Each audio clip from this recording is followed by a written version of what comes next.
Hello दोस्त, मैं Ritesh sir from R research centre. और आज हम स्टार्ट करेंगे 11वीं क्लास का केमिस्ट्री बेसिक चैप्टर। पहला चैप्टर का नाम है basic concept of chemistry. Basic concept of chemistry.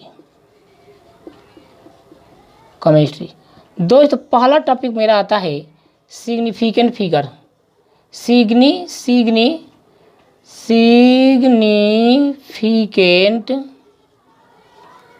Figure. दोस्त, सिग्निफिकेंट फिगर होता क्या है? इस टॉपिक को समझने से पहले मैं आपको 3 को संख्या बताऊंगा। फिगर जो होता है ना, कोई भी संख्या जो नंबर आप बोलते हैं उसको हम लोग, कोई भी संख्या जो लिखी जाती है उसको हम लोग 3 टाइप में बांटते हैं। पहला बात फिगर। दूसरी बात क्या होती है दोस्त? नंबर।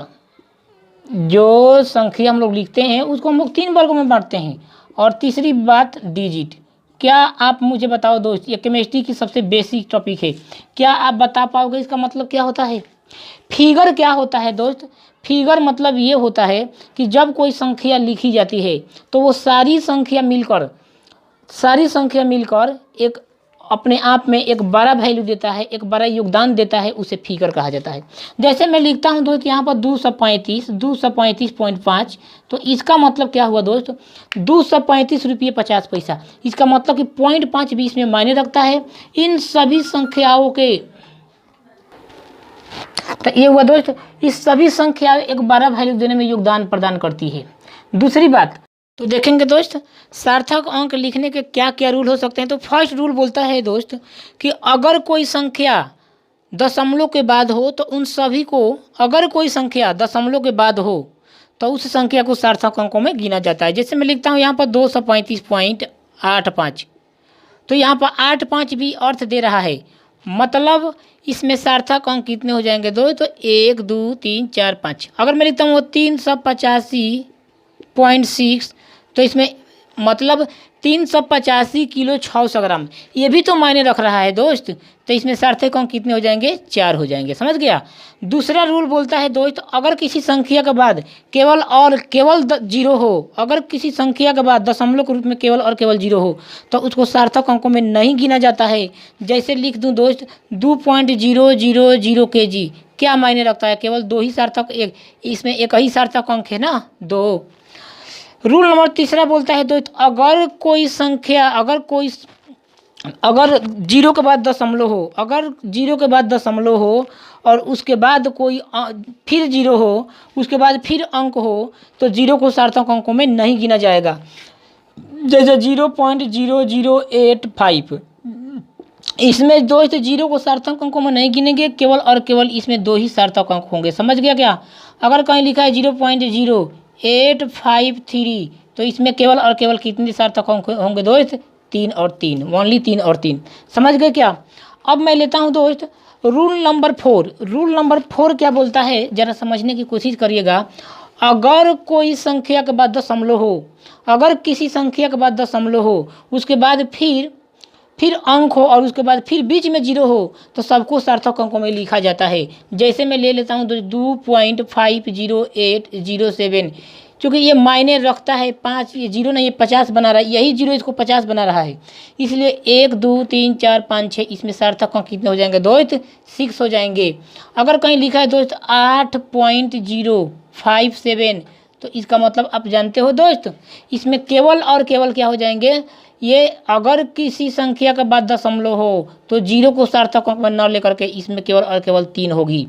अगर कहीं लिखा है दोस्त 0.00853736, तो अगर किसी 0 के बाद दशमलव हो, उसके बाद फिर 0 हो, तो 0 को सार्थक अंकों में नहीं लिया जाता है। इसका मतलब इसमें कितने सार्थक अंक हो गए दोस्त? 2 2 4 और 1 5। समझ गए क्या? ये सार्थक अंक में गिना जाता है। चलिए अब हम लेंगे दोस्त next topic, law of chemical combination. क्या है दोस्त? रासायनिक संयोग का नियम। रासायनिक संयोग का नियम। रासायनिक संयोग का नियम। लॉ ऑफ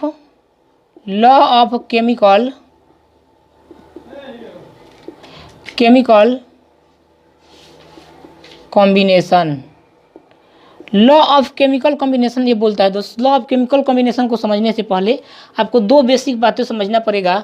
जैसे मैं लिखता हूँ दोस्त यहाँ पर Ca+O2, ये मिलकर क्या बना दिया दोस्त, CO2।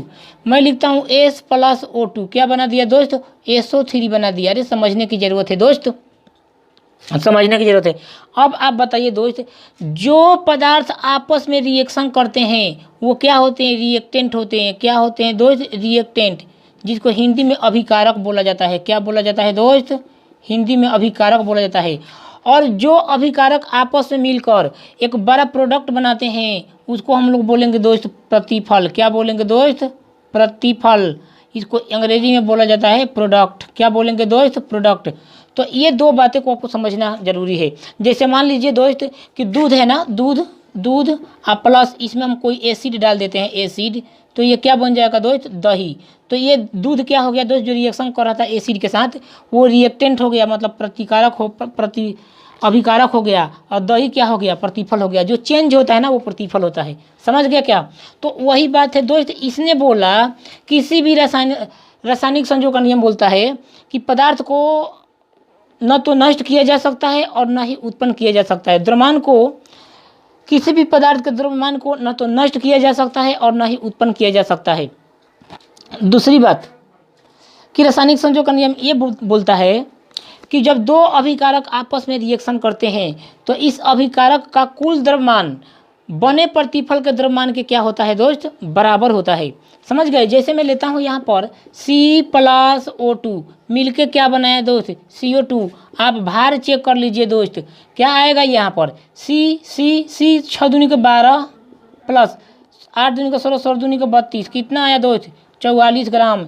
ये कितना है दोस्त, 12 प्लस 32, ये भी 44 ग्राम आ गया। तो आपने क्या समझा दोस्त कि जब भी दो पदार्थ आपस में रिएक्शन करते हैं, दो अभिकारक आपस में रिएक्शन करते हैं और जो प्रतिफल बनाते हैं तो आपस में दोनों का भार क्या होता है दोस्त, बराबर होता है। समझ गया। मैं आपको एक एग्जाम्पल लेकर समझा देना चाहूँगा।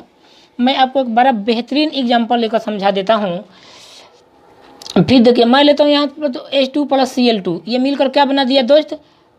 बहुत बड़े बड़े विद्यार्थी को रिएक्शन कराने भी नहीं आता। रिएक्शन कराने का तरीका आप देख लीजिए, इसके 1 मोल, इसके 2 मोल, इसके 2 मोल।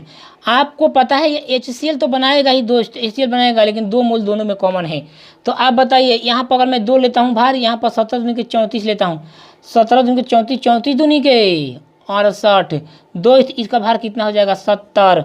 आप बताइए 17 दूनी के 34, 34 प्लस 1 35, 35 मल्टीप्लाई 2, ये भी तो 70 आ गया। इस बात को ध्यान में लेकर चलना है।